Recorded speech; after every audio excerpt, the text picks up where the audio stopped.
Midsummer is the peak of the growing season, but we can be so busy weeding, watering and harvesting that we forget to start new plants. But smart gardeners know that sowing seeds now will keep their gardens cropping with second or even third crops.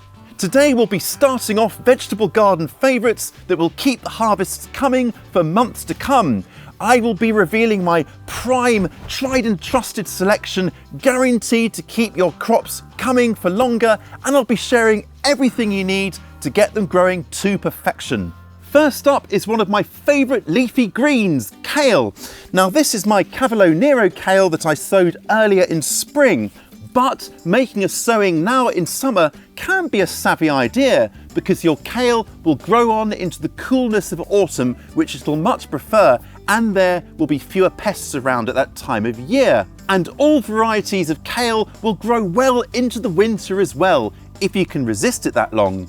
Now alas, there isn't much space in my bed, so I'm going to have to start my kale off in these plug trays here. But it does mean that I can overlap my crops. Now this is a great example of succession sowing. It means I can start these off while the things finish over there and have young plants ready to go out, making the most of the space I have. And these guys are going to go where my potatoes are currently growing, not long now. And I'm sowing two types of kale today, a beautiful pink purple stemmed variety called Red Russian and a curly crinkled type of kale.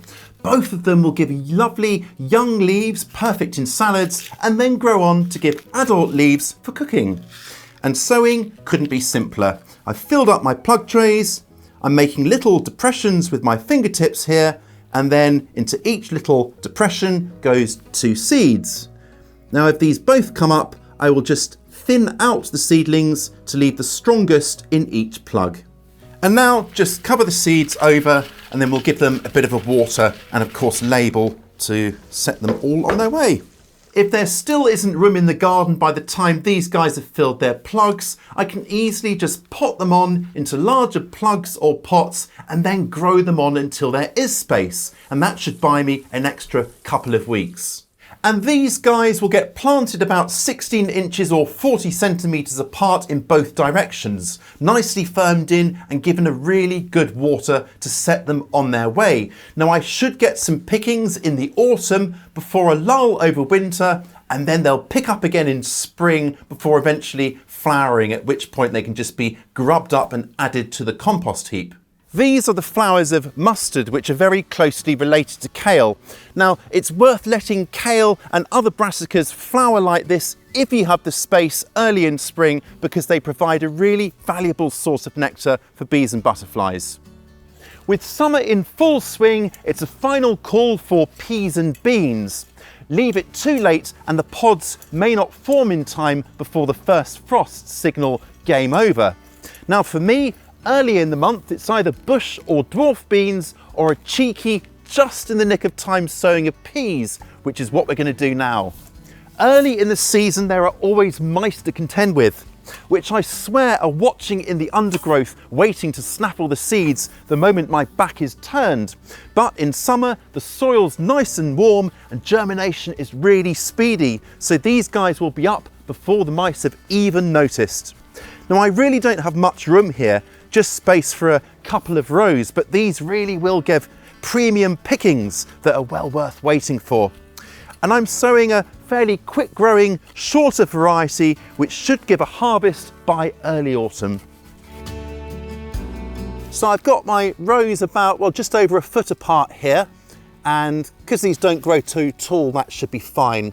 And then I'm just going to space the seeds within the row here about 2 inches or 5 centimetres apart, and they're at a similar depth as well. The soil's really quite dry after the last crop, which has just come out, so I'm going to have to go in with a really good deep water here to stir them into life. As I said, these peas will only grow to a couple of feet or around 60 centimetres tall, but they'll still welcome some support, so I'm going to just push in these kind of pea sticks here, which are just kind of offcuts of hazel. Now, as peas grow, they're obviously a cool season crop and they like it nice and moist, so if it gets hot, you never know, then I will be sure to keep it well watered to keep them growing nice and strongly. And if the birds show any attention, then I might have to put in some sort of netting to keep them off. But all going well, I should have a harvest here within about 12 weeks. As we head into midsummer and beyond, there's a long list of luscious leaves we can be sowing. And for me, the absolute beauty of them all is endive. Now, if you're unfamiliar with endive, well, it's got slightly bitter tasting leaves in a good way, which are the perfect counterpoint to smoother, softer leaves like lettuce and spinach. Now, there are two types of endive. There's frisée, which is French for curly, and that has really finely dissected, intricate leaves. And then there are the flatter, fuller types called the escaroles, which is what we're going to be sowing today. Like so many salad leaves, endive is fast, with these guys ready to harvest from sowing within about 2 months. Now I'm just going to use my usual all-purpose potting mix here, and I'm just sieving the last bit here to give a nice smooth texture. There we are, firm it down a bit. And they're going into this pot here, and I'm just going to sow a little scant pinch over the surface, like that. Should do it. And then sieve a little more of our potting mix over the top. And then finish with the water.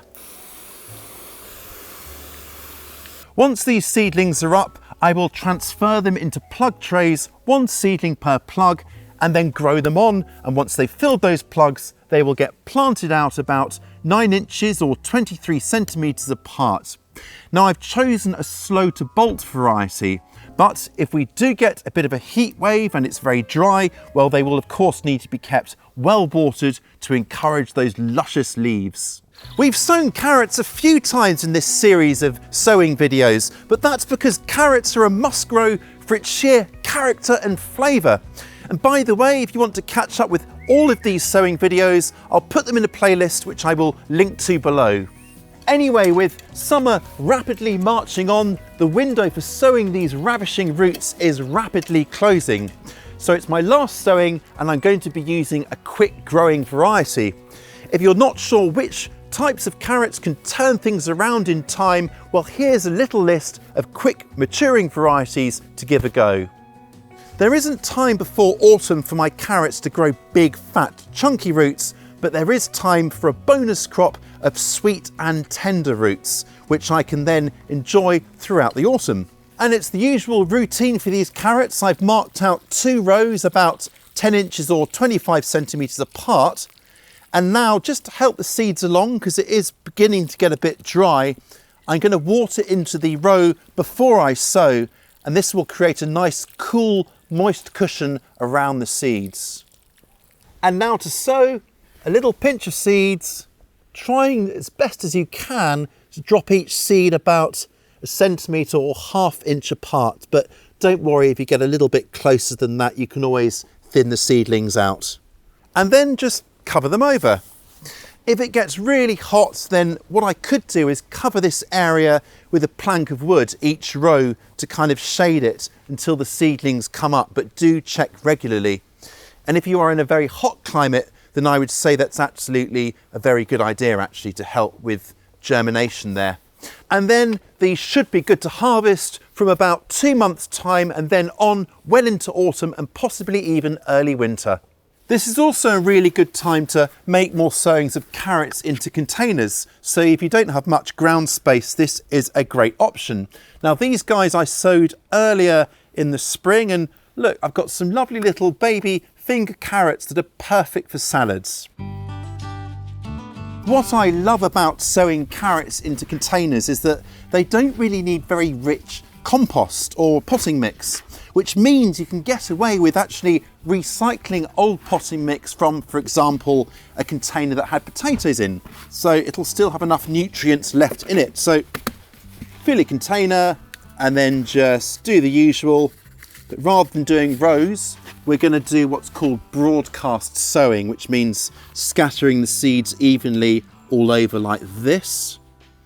And then once you've got them scattered, aiming for about 1 centimetre or 1/2 inch apart, you can then just cover them back over with a touch more of your potting mix. And now for something that's a real delicacy in the kitchen. Pak choy or bok choy is a real winner thanks to its crisp but delicately flavoured leaves. I absolutely love it, briefly fried with a little bit of oil, lots of minced garlic and perhaps a little splosh of soy sauce to finish it all off. Delicious. Pak choy is one of a number of Asian greens that are great for sowing from the second half of summer. Others include komatsuna, tatsoi and of course Chinese cabbage. Now slugs absolutely love pak choy, so I'm again going to be sowing them into a plug tray so I can grow them off the ground for now. Slugs are a nuisance, but you have to hand it to them, they've got good taste. What I love about pak choy is that, like kale, you can enjoy the leaves young in salads or let them grow on to then cook.